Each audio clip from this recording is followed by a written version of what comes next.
एक बार एक व्यापारी यात्रा पे होता है अपने ऊँटों के साथ। 100 ऊँट उसके साथ होते हैं। शाम जब हो जाती है तो वो सोचते हैं कि अब रिलैक्स हो लिया जाए। बट वो कहते हैं कि मैं रिलैक्स तभी होऊंगा जब मेरे 100 के 100 ऊँट बैठ जाएंगे, सेटल हो जाएंगे। वो ठहरे ऊँट। 10 बैठते थे तो 20 खड़े हो जाते थे, 20 बैठते थे तो 50 खड़े हो जाते थे। पूरी रात यही चलता रहा।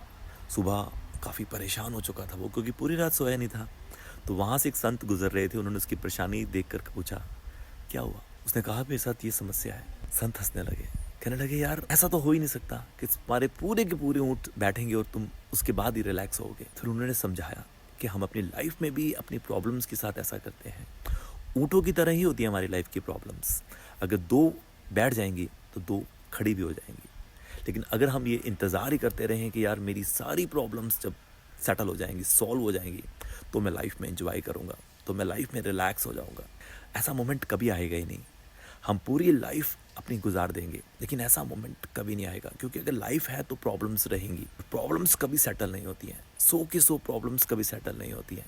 2 सेटल होंगी, 2 आ जाएंगी, 2 निकलेंगी, 2 और आ जाएंगी। सो बेटर है कि उन प्रॉब्लम्स के बीच में ही हम खुद को रिलैक्स करना स्टार्ट कर दें, खुश रहना स्टार्ट कर दें, एंजॉय करना स्टार्ट कर दें, क्योंकि प्रॉब्लम्स कभी ख़त्म होने वाली नहीं है। बट लाइफ एक मोमेंट के बाद ख़त्म हो जाएगी।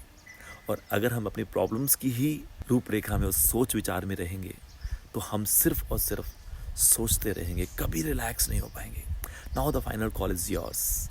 आपको क्या सोचना है, क्या करना है? आपको प्रॉब्लम्स के साथ ही सरवाइव करना है, प्रॉब्लम के साथ प्रॉब्लम बन के रहना है, या उन्हीं प्रॉब्लम्स के बीच में खुद के लिए एक रिलैक्सेशन बन के रहना है, उस ऊँट के व्यापारी की तरह? ये नहीं सोचना कि यार सब सॉल्व हो जाएगा तो मैं भी रिलैक्स हो जाऊंगा। नहीं, ऊँट कभी नहीं बैठेंगे।